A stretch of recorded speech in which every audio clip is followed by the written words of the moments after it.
Alien Cuckoos, a colony on Mars. The origin for the movie, 2001. What have I been reading for Rocket Summer, Week 3?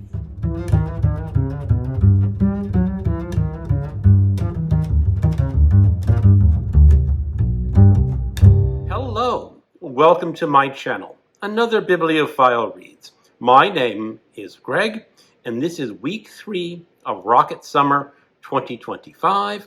This is an event created by the great Michael K. Vaughan to encourage people to read classic science fiction. We are going through 4 weeks and 4 prompts, and this is the 3rd week where I have read classic science fiction from the 1950s.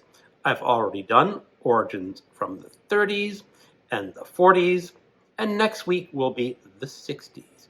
But what science fiction, classic science fiction, have I read from the 50s?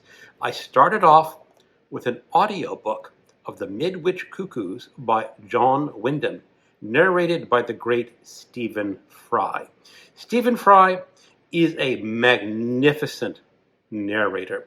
I really loved his rendition of the complete stories of Sherlock Holmes, and this was my second book that I listened to by Stephen Fry, The Midwich Cuckoos. Now, you'll notice I'm holding up the paperback book and not showing you the audiobook cover.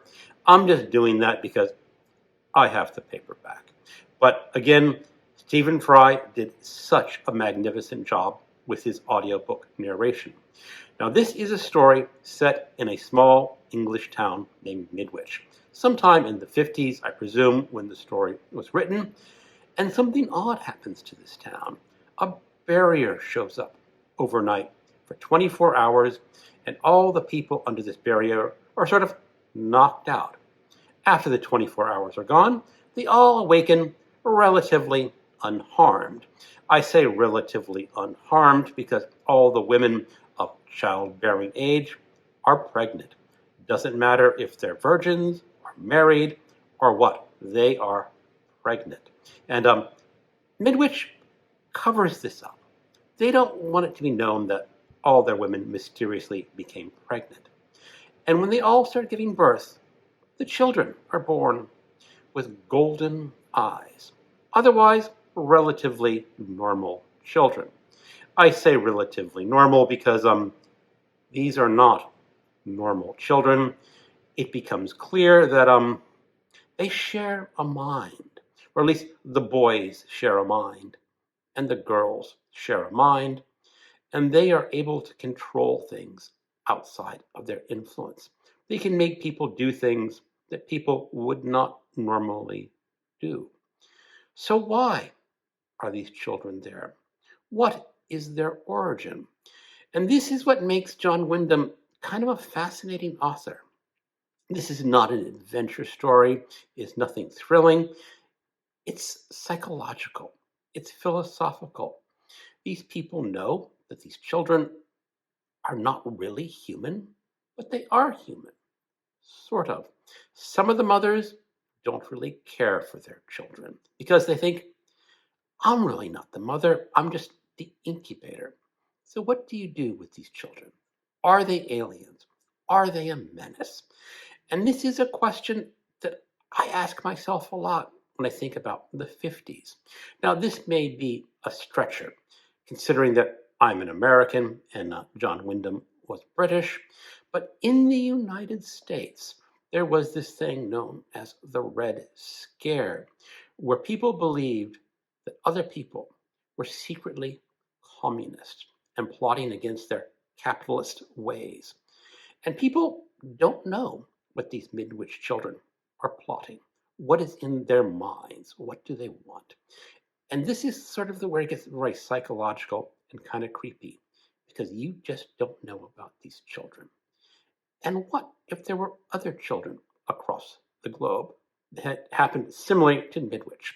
You will find that answer if you read this book. Now, John Wyndham, as I said, is a very subtle author. And I like the art of subtle writing because it makes a more intriguing story than an action adventure story Sometimes. Sometimes action-adventure can be very entertaining, but when you're drawn in to this world, it can be fabulous. I highly recommend the Midwich Cuckoos. And if you like audiobooks, I will say it as many times as I can, Stephen Fry does a magnificent job narrating this book. I had intended to read Men, Martians, and Machines by Eric Frank Russell. I did pick this up and I read the first chapter. I was rather intrigued by the first chapter. It is about man's exploration into space, and the narrator is a curious narrator. You find out something at the very last sentence of the first chapter, that the narrator is a robot. I was not expecting that, but I had so much else to read, I decided I really needed to put this down and focus on reading some other books. Too bad. I want to get back to this eventually. I read the mega classic science fiction book, The Martian Chronicles by Ray Bradbury.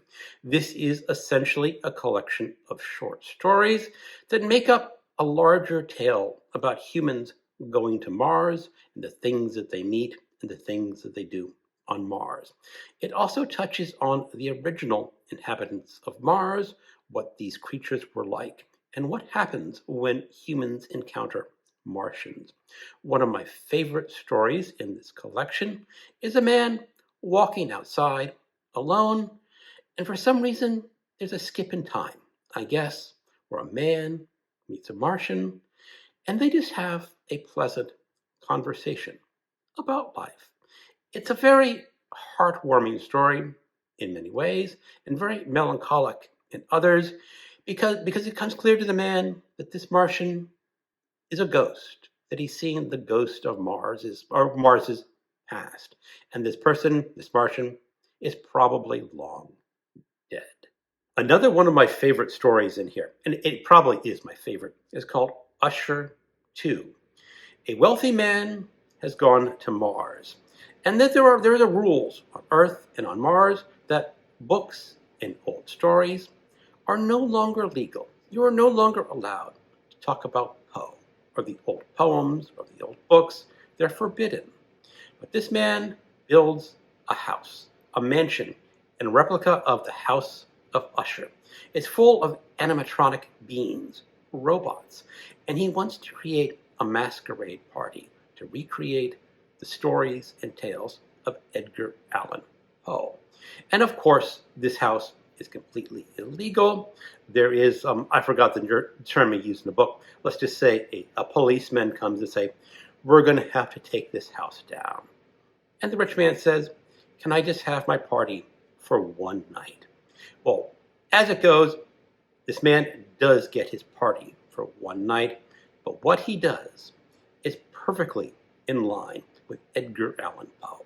Such a great story of Poe and Mars. But one of the more shocking things that I noticed in this book is one of the short stories uses a racial slur that is not acceptable in polite society these days, but is used rather casually. And I was kind of curious. I wonder how modern books handle this. So after reading this short story with the racial slur, I decided I wanted to see if it was different in modern editions. I have the Kindle edition right here, and I decided not to read the Kindle edition because the dates on the stories are different. I will show you real quick right here that, try to get the camera. If you can see it here, the first story is Rocket Summer 1999. And in my Kindle edition, it was Rocket Summer 2030.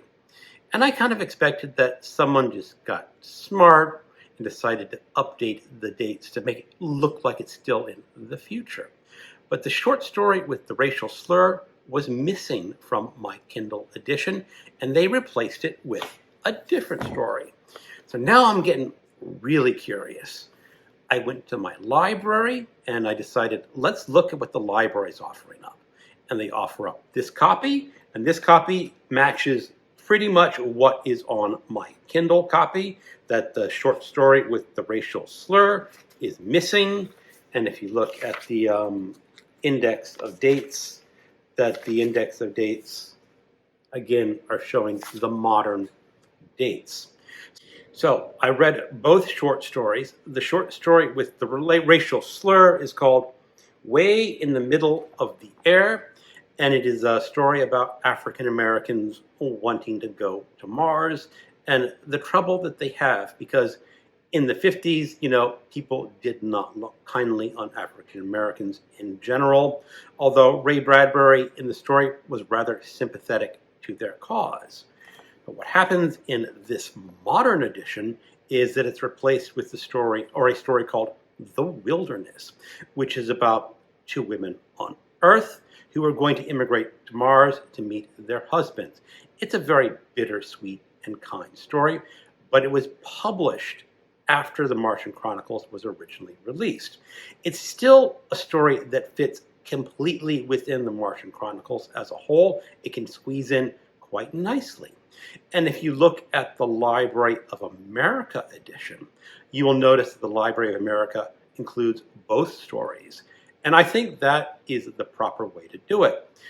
But it begs the point. Someone decided that the story with the racial slur was no longer acceptable and that people should not read it. They should read the nice, clean, bittersweet story about two wives going to visit their husbands. But I think you should read both. And I'm kind of upset that someone in some editorial board decided for me which stories I should be reading and not reading. Let the reader decide. I should probably do a whole video on this subject. But as a whole, I really enjoyed the Martian Chronicles. It absolutely deserves to be considered a classic of science fiction, and not just classic science fiction in the sense of the classic age, a classic of classic science fiction. Really outstanding. Lastly, I read a short story, The Sentinel by Arthur C. Clarke.